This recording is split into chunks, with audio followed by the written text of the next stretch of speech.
Okay, so today we will have the discussion about the hardships of Dr. Rizal in Europe. Okay.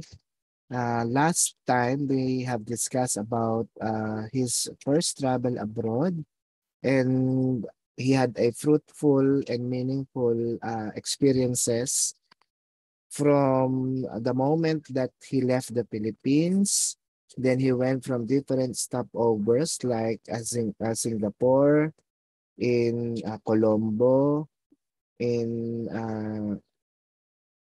going to Suez Canal as well, and then reaching Naples and Marseille. Also, we've discussed the reasons why he left the Philippines and had that secret mission to be accomplished abroad. Okay, so we also tackled the experiences that he had when he arrived at Barcelona, when he was welcomed by fellow Filipinos, okay, when they had this welcome party in Plaza Catalunya, okay, and also we discussed the first literary work that he have done in Spanish soil, the Amor Patrio, that can be compared to A la Juventud Filipina, or his winning poem with a nationalistic theme, where he wrote that when he was staying in UST. Okay.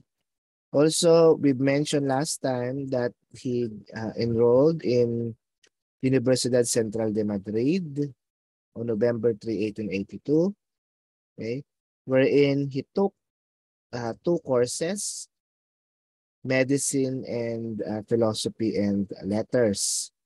Okay.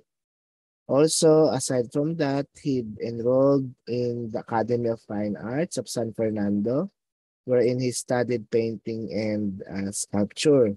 He also busied himself in different tutorial lessons in languages, in French, German, and even in English. Also have improved his physical wellness, engaging into fencing and shooting sports activities. Okay. He also had the chance to meet uh, the daughter of Don Pablo Ortega y Rey, Consuelo Ortega y Perez, but he had failed to pursue a romantic relationship with her because there is still an ongoing relationship between him and Leonor Rivera, and his friend and Eduardo Delete had a feeling to Consuelo. Okay? So we can say that Rizal had a meaningful experiences in abroad. Also, he had the chance to have a summer vacation in Paris, okay, where he mentioned that Paris is the costliest capital in Europe. So, although Rizal did get to enjoy a vacation in Paris, it was never to live far away from home. That's why at this point, we will discuss the realities of Rizal for being the first OFW, okay? Or the realities of Rizal living in a foreign land, okay? Actually, Rizal experienced financial difficulties while in Spain, as his family also experienced the same in Calamba. So, uh, isang dahilan kung bakit naghirap ang kanyang pamilya ay dahil sa uh, problema sa agrikultura. Particularly, ang panggigipit ng mga Dominicans. Okay?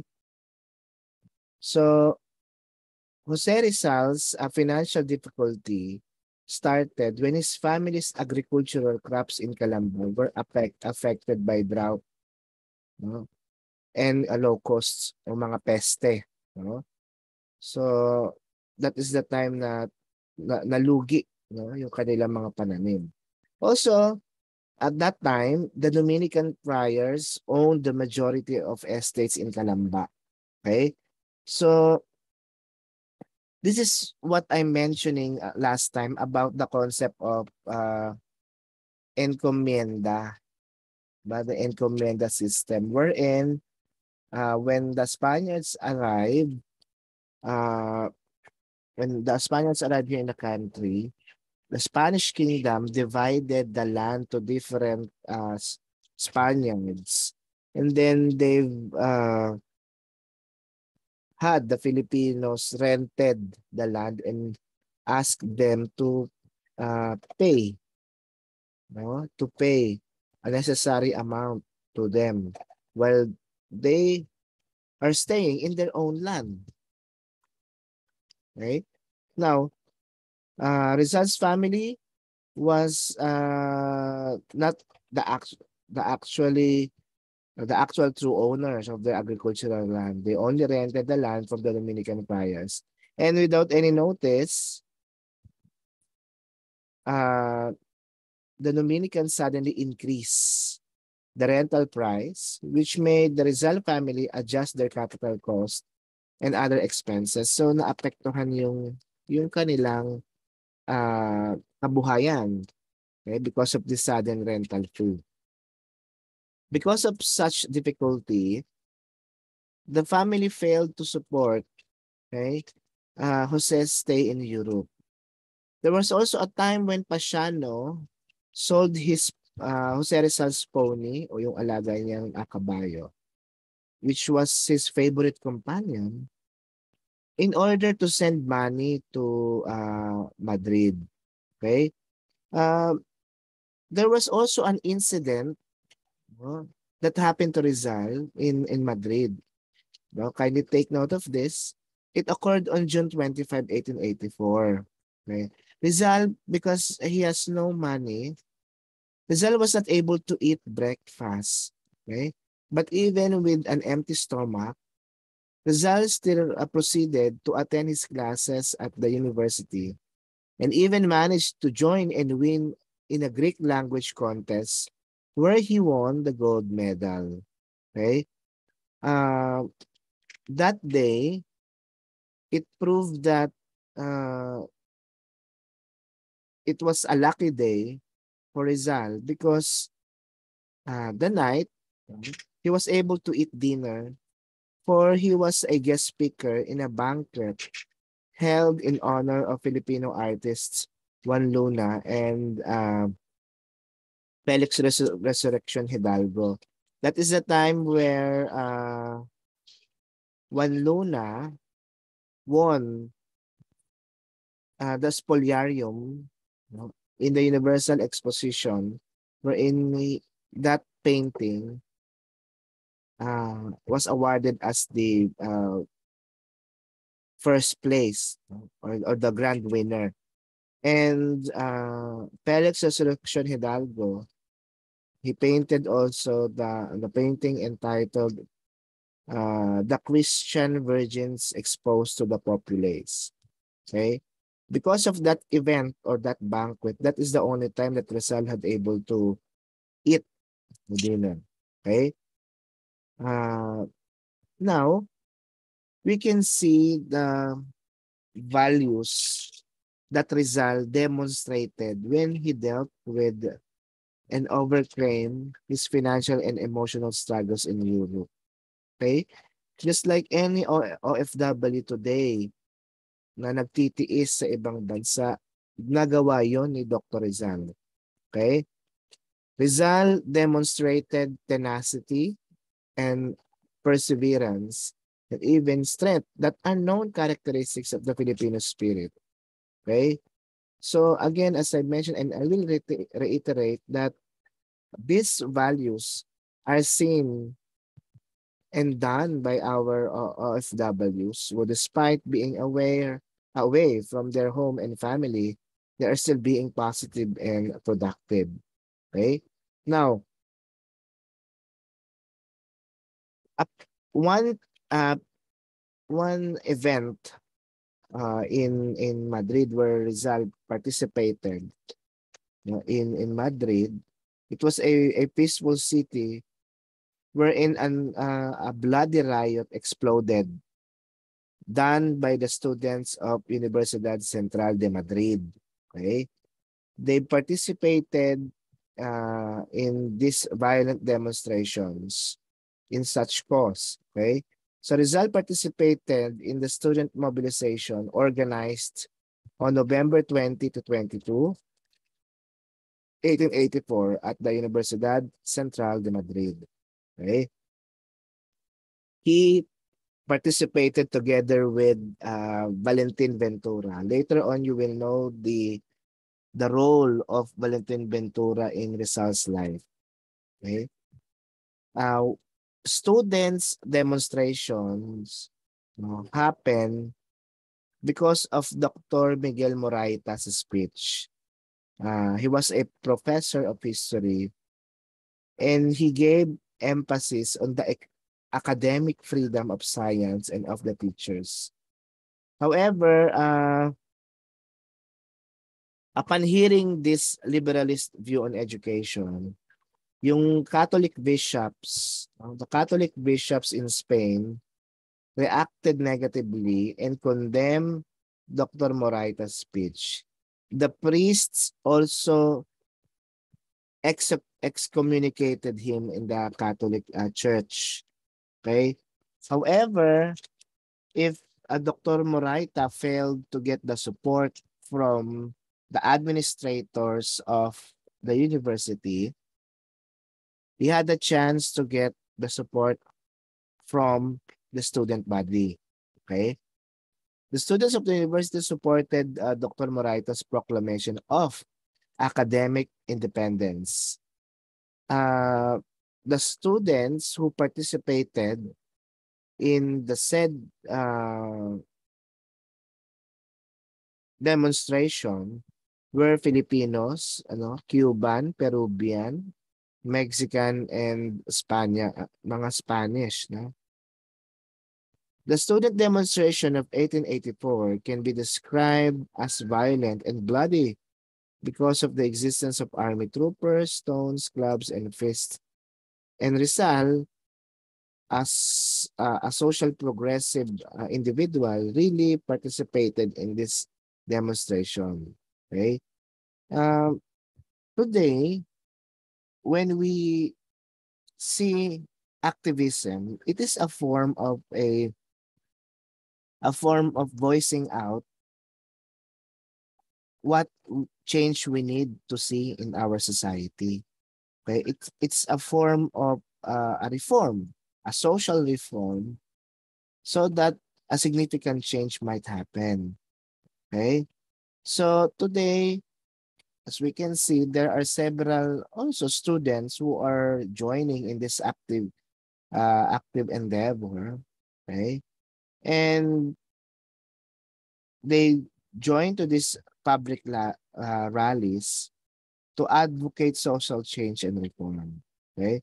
There is nothing wrong actually in participating in public demonstrations. However,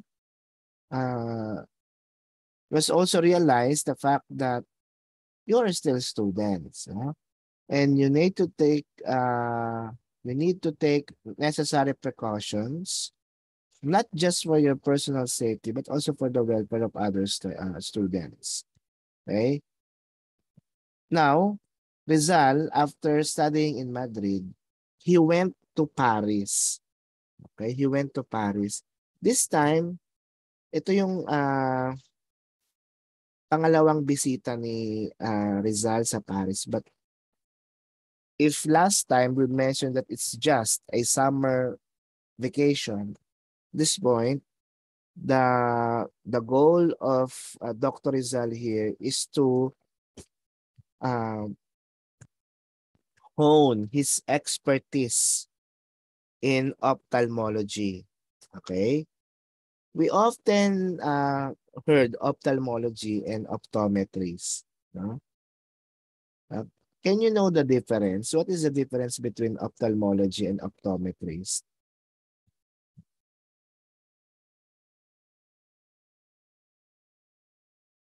Hmm?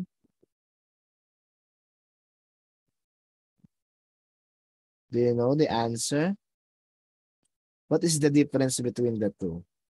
Ophthalmology and optometries.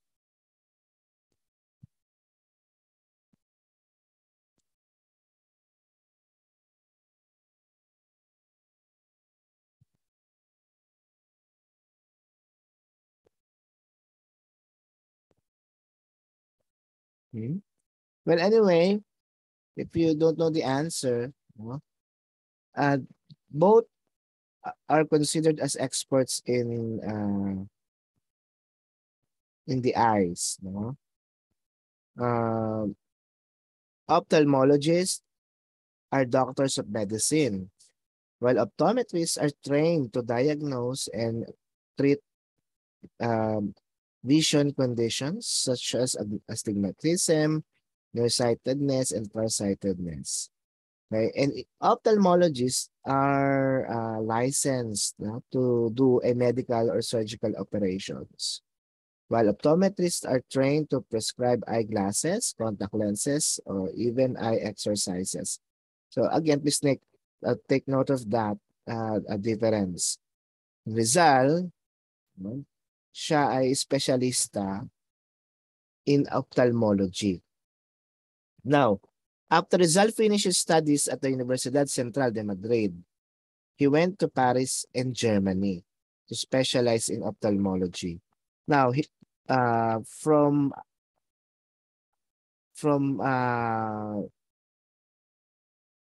Madrid, Jose Rizal went again to Barcelona before proceeding to Paris to visit Maximo Viola.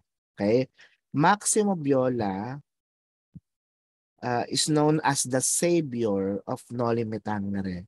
So I will not discuss this anymore because I will reserve this particular discussion to the reporters. Right? I've shown the topics to be reported and that will begin next week. Right? Maximo Viola at that time was a student of medicine and a member of the rich clan from San Miguel, Bulacan. Right? So and that is a personal info for Maximo Viola. Now,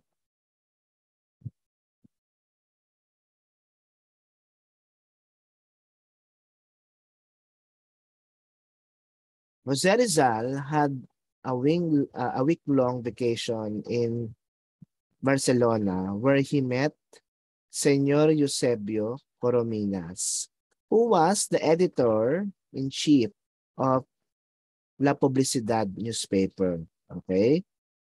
Uh, Remember that Rizal uh, was always in interest of participating in different newspaper lines. Before, he contributed to Diaryong Tagalog. He even contributed to published some articles there. And now he contributed in La Publicidad. Okay? He also made a crayon sketch of Don Miguel Moraita. Don Miguel Moraita was the owner of the newspaper. And the professor that we mentioned a while ago. Okay? Now, uh, Rizal also had the chance to visit, okay, Heidelberg before he left to Paris. Okay? Now, November uh, November 1885, when Rizal arrived in Paris and would spend 4 months in what he called the costliest capital in Europe. Rizal had a chance to become an apprentice of a French ophthalmologist named Dr. Louis de Wecker from November 1885 to February 1886. Now, despite Rizal's busy schedule with Dr. Weckert's clinic, Jose Rizal managed to visit his friends in Paris, such as Pardo de Taveras, Juan Luna, and Felix Resurrección Hidalgo. Okay. He also had a chance to become a musician in Paris. He was a flute player. Jose Rizal also became a model in some of Juan Luna's paintings during his free time. Rizal posed as an Egyptian priest in Luna's The Death of Cleopatra. He also posed as Sicatuna, in which Trinidad Padre Tavera also posed as Miguel Lopez de Legazpi in Luna's The Blood Compact. Okay? So those are actually, those are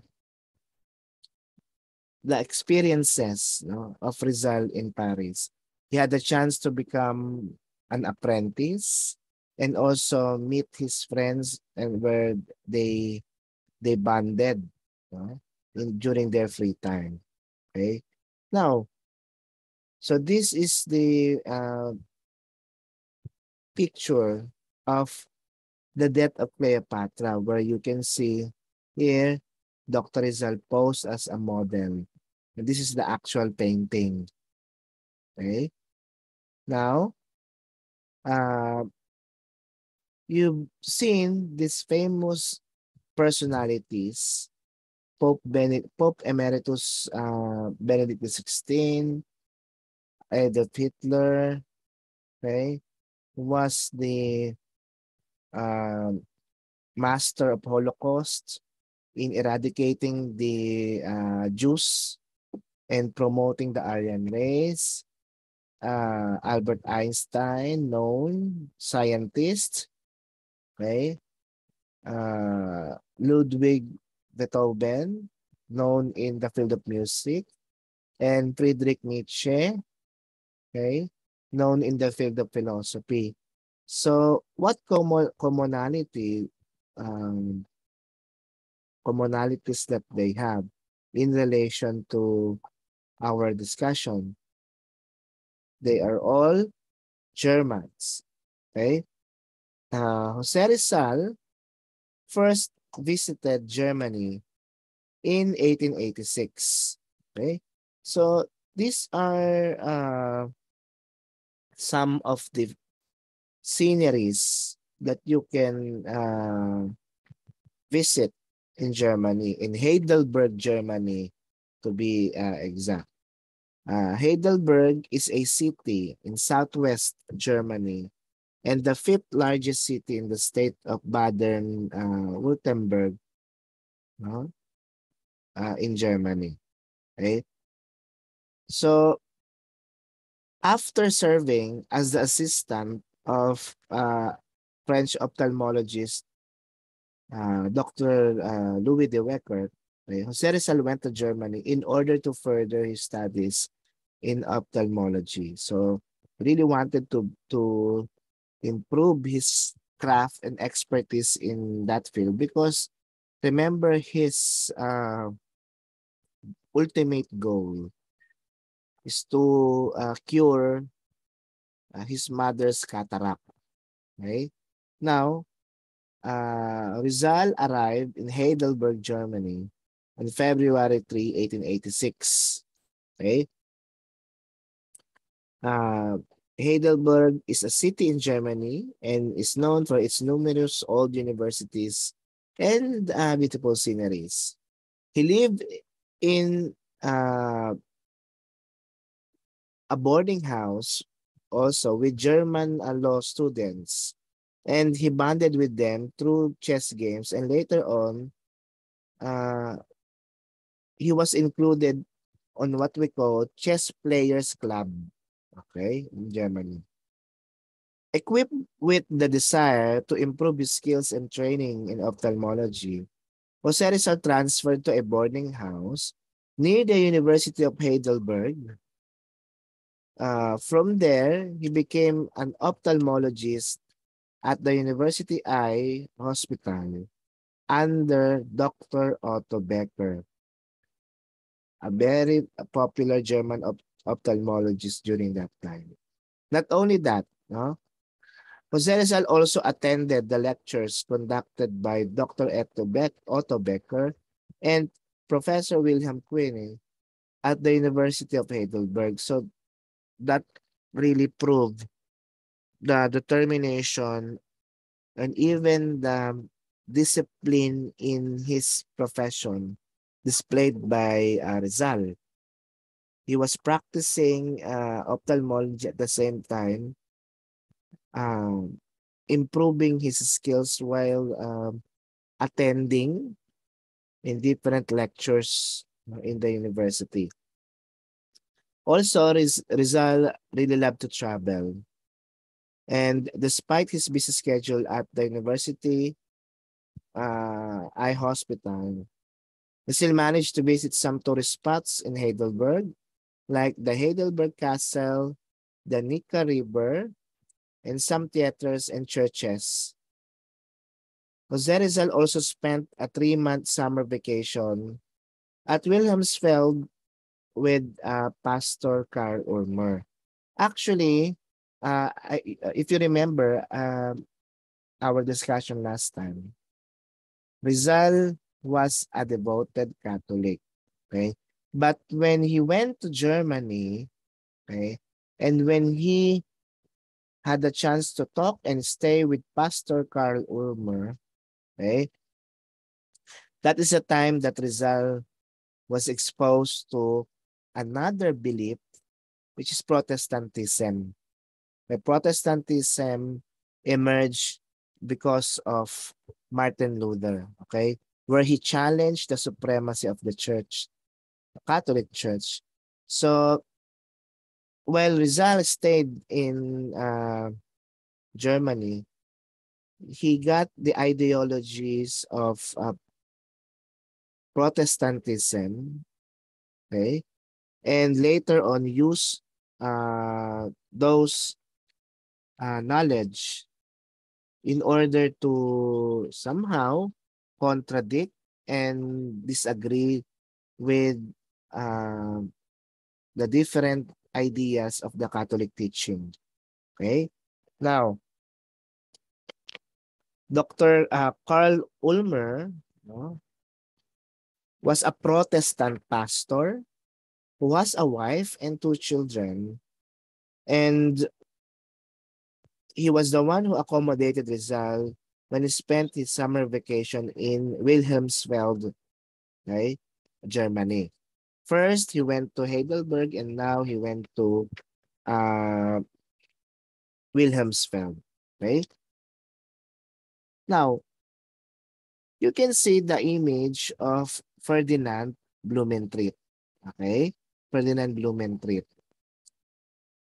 We are all aware that Ferdinand Blumentritt is just a station, an LRT station, no, and nothing more about it. But as a friend and as a personality closely related to Rizal, you should know more about him. Okay?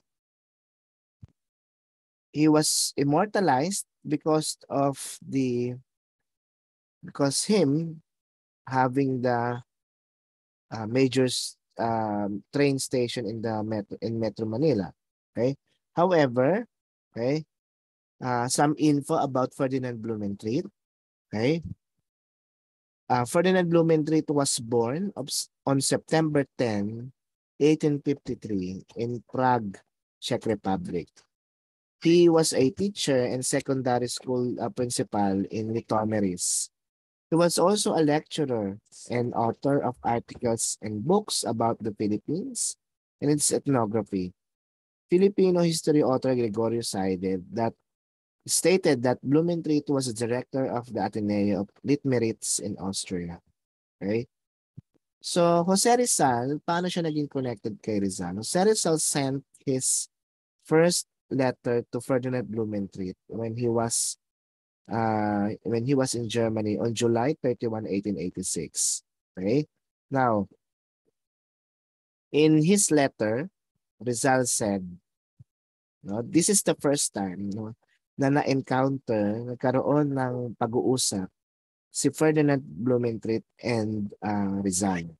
Okay? In this letter, take note, he mentioned that Rizal, si Rizal to, no, sumulat. I have heard that you are studying our language and that you had already published some work about it. Permit me to send you a valuable book written by my countryman in our language. Spanish version is mediocre because the author is only a modest writer, but the Tagalog part is good, and it is precisely the language spoken in our province. Ang binabanggit ni Rizal doon sa kanyang letter na book that he sent, no, to Ferdinand Blumentritt, the title, take note, Arithmetica, okay, which was published by the University of Santo Tomas in 1868. The author was Rufino Baltasar Hernandez from Santa Cruz, Laguna. Now, Blumentritt, upon receiving the letter, he was impressed because Rizal's letter was written in German. Knowing Rizal, he was a philanthropy and also a very good in different language. Okay? Now, in return, he expressed his gratitude to Rizal by sending him two books as gifts. So siya naman yung nagpadala kay Rizal ng libro. From then on, Blumentritt and Rizal exchanged mail correspondences about the Philippine languages.